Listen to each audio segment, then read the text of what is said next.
कश्मीर के मुख्यमंत्री उमर अब्दुल्ला ने दिल्ली में प्रधानमंत्री नरेंद्र मोदी से मुलाकात की। आपको बता दें कि 22 अप्रैल को पहलगाम में हुए आतंकी हमले के बाद उमर अब्दुल्ला की प्रधानमंत्री मोदी से ये पहली मुलाकात है। इस हमले में 26 पर्यटक मारे गए थे। दोनों नेताओं के बीच आतंकी हमले के बाद की स्थिति को लेकर चर्चा हुई, साथ ही सुरक्षा को लेकर विशेष जोर दिया।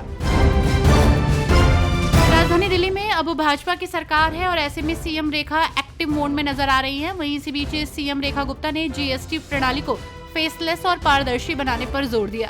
साथ ही इन विवादों और अन्य कारणों से दिल्ली सरकार का 80,000 करोड़ रुपए का जीएसटी बकाया लंबित है। पंजाब और हरियाणा के बीच पानी को लेकर चल रहा विवाद चरम पर है। इसे लेकर राजनेताओं की लगातार प्रतिक्रिया आ रही है। तो वहीं इसी बीच केंद्रीय गृह सचिव ने भाखड़ा व्यास प्रबंधन बोर्ड से अगले 8 दिनों के लिए हरियाणा की तत्काल पानी की आवश्यकता को ध्यान में रखते हुए बैठक की। बैठक में हरियाणा और राजस्थान के कुछ हिस्सों के लिए तत्काल पानी की जरूरतों को पूरा करने के लिए अतिरिक्त 4500 क्यूसेक पानी छोड़ने के भाखड़ा व्यास प्रबंधन बोर्ड के निर्णय पर चर्चा हुई। हिमाचल के उप मुख्यमंत्री मुकेश अग्निहोत्री की सोशल मीडिया पोस्ट से हिमाचल की राजनीति में हलचल मची है। मुकेश अग्निहोत्री की आधिकारिक अकाउंट से किए गए पोस्ट में लिखा गया है कि साजिशों का दौर झूठ के पांव नहीं होते। ये पोस्ट शिमला से दिल्ली तक चर्चा का विषय बन गया है। इससे सरकार के भीतर संभावित असंतोष की अटकलें तेज हो गई हैं। पंजाब के पूर्व सीएम और कांग्रेस सांसद चरणजीत सिंह चन्नी के सर्जिकल स्ट्राइक पर दिए गए बयान पर प्रतिक्रिया देते हुए छत्तीसगढ़ के डिप्टी सीएम अरुण साव ने कहा, जिस तरह से कांग्रेस बयान दे रही है वो सही नहीं है। ये कांग्रेस नेताओं की मानसिकता को दर्शाता है कि वे सुरक्षा बलों का मनोबल गिराने और जवानों की बहादुरी को हतोत्साहित करने की कोशिश कर रहे हैं। सच्चाई ये है कि उनके इरादे सही नहीं है।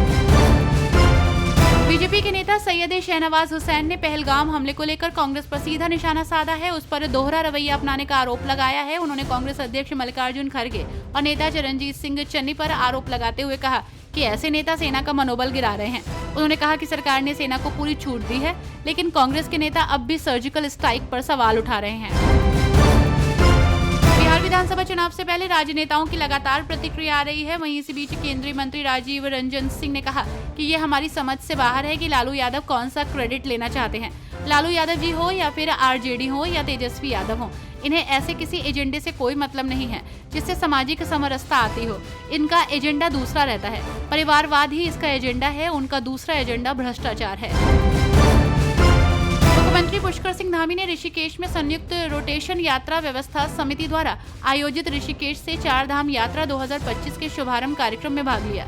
मुख्यमंत्री श्री पुष्कर सिंह धामी ने 4 धाम यात्रा के लिए आए सभी श्रद्धालुओं का स्वागत करते हुए बाबा केदार, बद्री विशाल, मां गंगोत्री और मां यमुनोत्री से सभी की सकुशल यात्रा की प्रार्थना की। इस अवसर पर उन्होंने 4 धाम यात्रा पर जा रहे श्रद्धालुओं का स्वागत किया और श्रद्धालुओं को 4 धाम यात्रा के लिए ले जा रही बसों को हरी झंडी दिखाकर रवाना किया।